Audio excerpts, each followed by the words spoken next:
Hello, this is Richard, and I'm here to introduce the next instalment in our mini space saga featuring Astropup.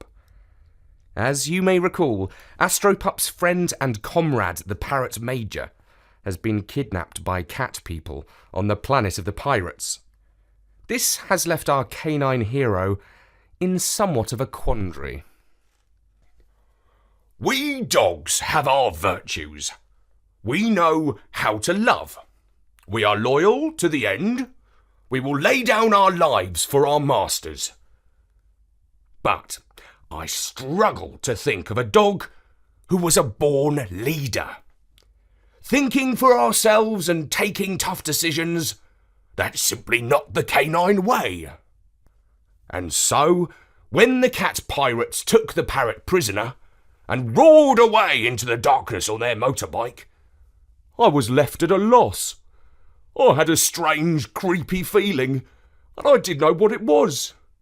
I howled at the moon for a good 5 minutes before I realised I was alone. It was up to me, and only me, to decide what to do next. The parrot had screeched, "Don't give them the diamond!" But the cat people had told me to bring the diamond, or they would kill him. Oh dear, what was I to do?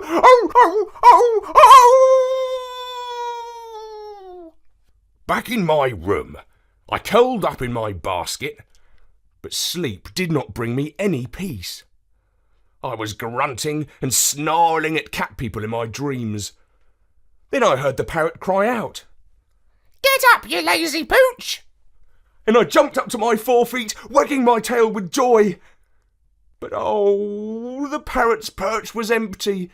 It had been another dream. How I missed that bossy little bird. Then I knew that I could not let the cat people take him. What did I care for money anyway? They could have the diamond. By mid-morning, I was back at the Bank of Pirates. I had no appointment and had to stand in a queue in the branch. When I got to the front, I said, The human woman behind the till looked bemused. "I'm afraid I don't understand dog language." I said and began to cry. The monkey behind me patted my head and made a kind offer. Allow me to translate." "Oh, thank you," I said. "I want to withdraw a diamond, please. Here are the papers." The tiller looked at the documents and tapped on her computer.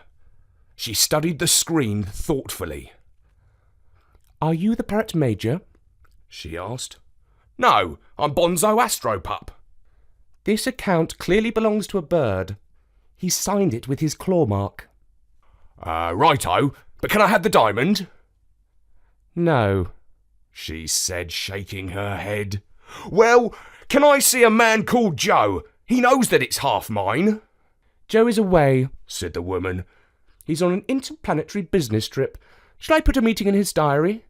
I see he has a free slot at the end of next year." "Oh," I said, "it will be too late by then." I left the bank with my tail between my legs and slunk back to the hotel. This was the pits. But just as you think things can't get any worse, generally, they do. Around my collar, I wore a little tag that automatically unlocked the flap to our room when I stood near it. I pushed my nose against the flap like I always did, but it didn't flip like it was supposed to. I went downstairs to ask for help. The kangaroo at the reception desk said I had to pay up for another night. But how could I pay? The parrot had deposited all our dog biscuits at the bank.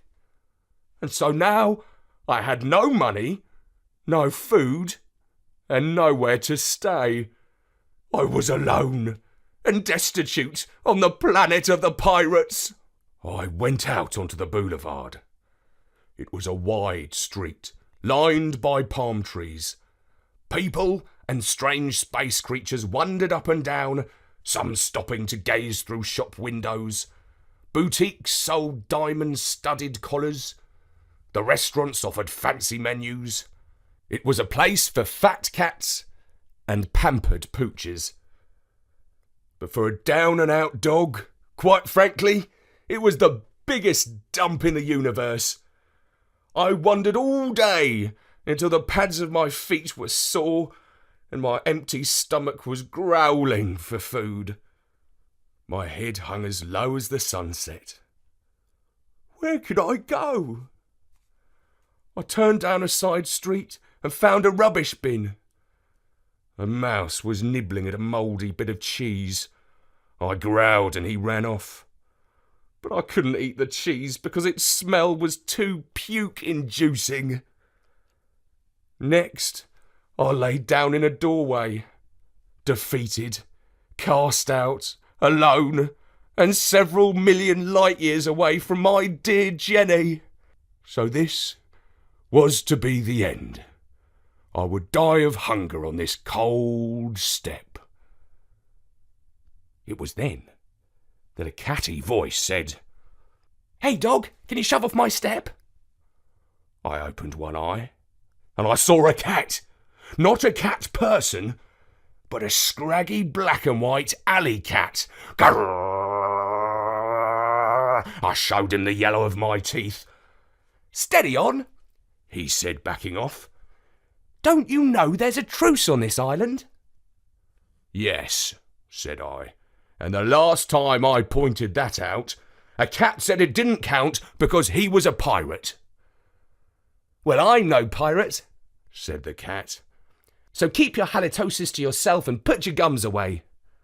Oh, I should have had him right there for my dinner, but there's no fun in chasing a cat who doesn't run. This cheeky feline stood his ground and didn't so much as arch his back or put out a claw. I stopped growling. What was the point? "That's better," said he. "Where are you from, anyway? You don't look like a stray." "I'm from Earth, and my friend the parrot has been kidnapped by the cat people." "Kidnapped, you say? Why would anyone kidnap a parrot?" Since I had nothing better to do, I told him the story of the sharks, the space wreck, the diamond, the bank, and the ambush the previous night. "Quite a tale," said the cat, licking his paw. "Seems like you've been double, if not triple-crossed. The cat people must be working with a bank of pirates. If the parrot does not come back to claim his diamond, the bank will keep it, pay off the cat pirates, and be even richer than before." "But the bank said we could trust them," I objected. "Well, surprise, surprise, they lied about that too." Such treachery was all too much for my poor little brain. I began to shake and to whimper. There, said the cat as he put his paw on mine. "Don't cry. I'll help you." Sympathy? From a cat? This was a new one on me. But it was kind of nice. Oh dear, whatever shall I do?" I asked, still shaking. The cat rubbed himself against me, as cats do with humans. Normally, that would have given me the cat creeps. But it was almost comforting. "You still haven't told me your name," he said. "Oh, I'm Astropup. Who are you?" "They call me the Good Cat." The Good Cat? How weird that name sounded to my floppy ears. You see, my mother had a saying, "There's no such thing as a good cat." And after meeting feline folk across the galaxy, I was yet to prove her wrong. But in this situation, who else could I turn to? "I pick up most of the gossip around these alleys," said the Good Cat. "But your story is news to me. Let's go and ask the duck with one wing. If there's so much as a murmur of a rumour, she will have heard it."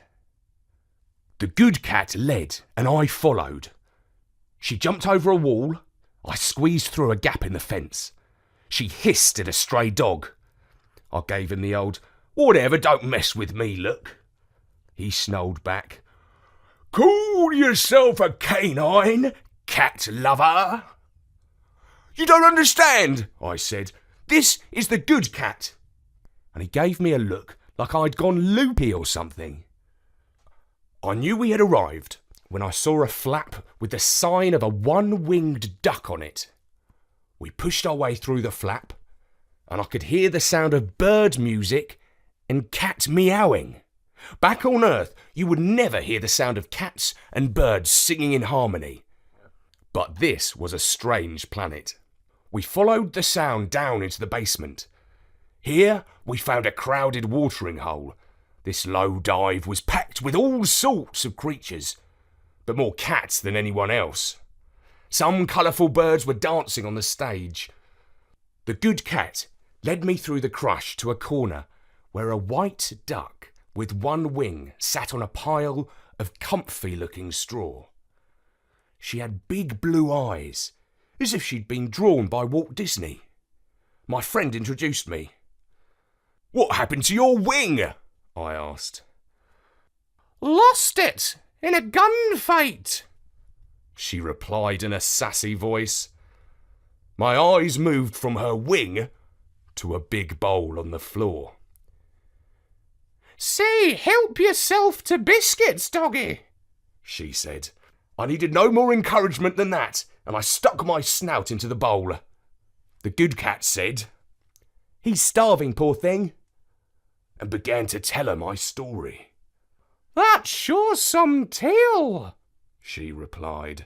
Don't you believe it? I asked, looking up from the bowl. Oh, I believe you, all right, she said. I've never met a dog who didn't tell the truth. Some say that your kind are too dim to lie. But of course, I don't believe that either. It's just the way that you dogs are.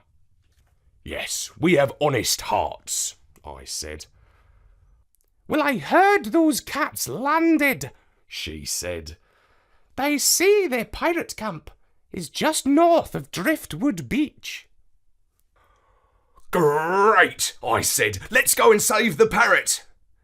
Not so fast, Pooch. You and your cat friend here need a hand that can handle a laser gun. Yes, said the good cat. And that means either a monkey or a human. But humans shoot straighter, said the duck.